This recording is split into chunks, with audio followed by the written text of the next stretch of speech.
Bismillahirrahmanirrahim. Assalamualaikum warahmatullahi wabarakatuh. Hello everyone. My name is Risa Puspitaningrum, and at this moment I would like to present my analysis towards a webinar recording entitled Improve Your English Through Stories by Miss Hanifia Arlinda. And this analysis aims to discover the answers to the following questions. So the first one is, what activities that the teacher implemented in this webinar? And then the second one is, are they suitable for students based on their age? And then the third one is, do they effectively promote critical literacy? And the last one is, do they effectively promote learning autonomy? So in order to answer the first questions, I shall provide the video identification.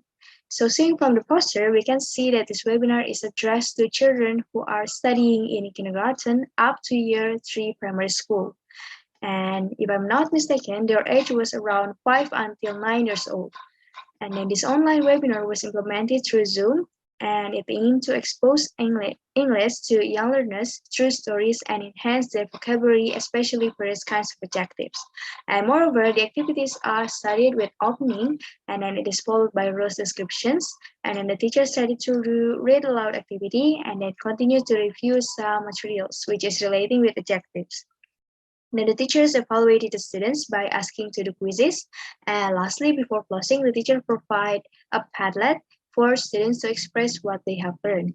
What I noticed during the course was that the teacher and the students were having two-way communications where the teacher actively showed what students had to do and gave some questions.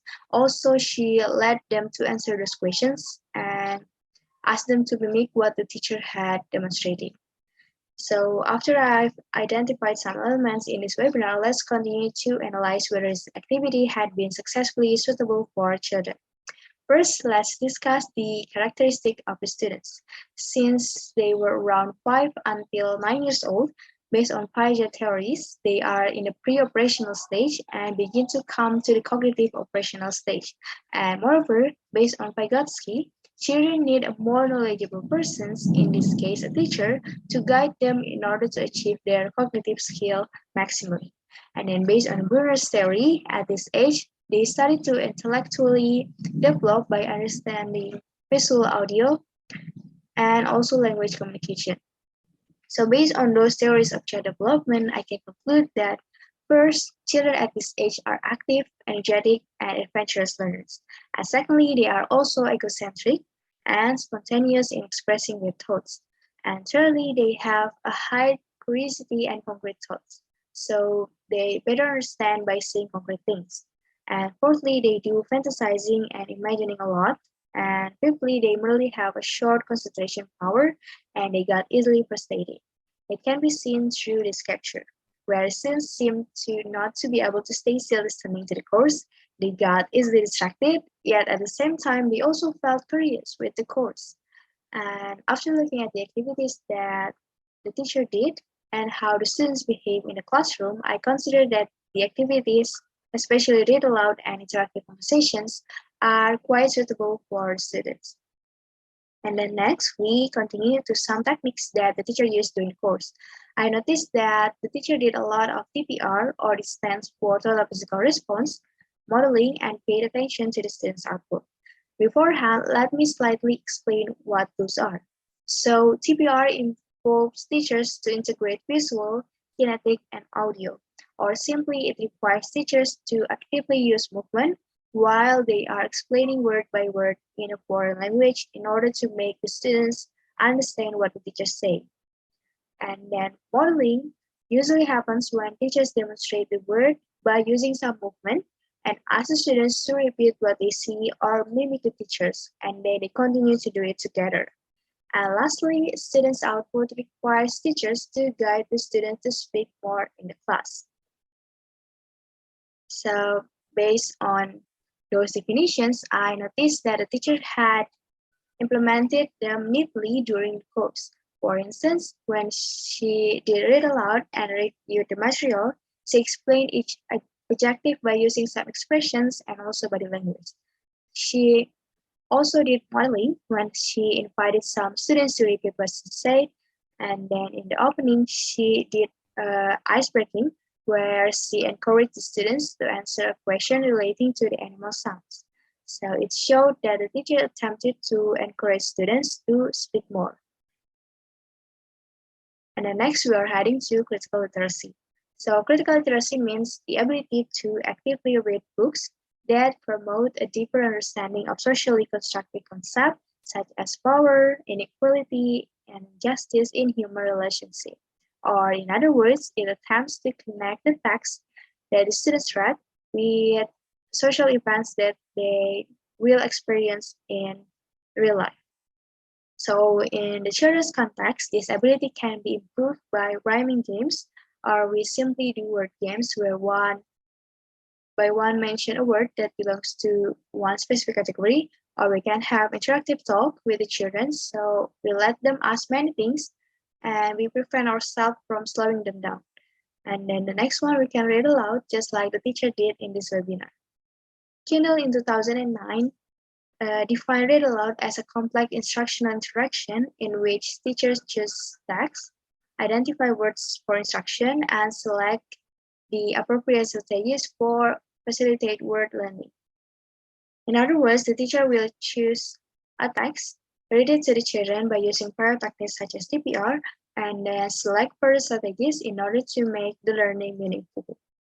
And in this webinar, I noticed that the way the teacher selected read aloud to be the learning strategy became a great choice to promote students' critical literacy.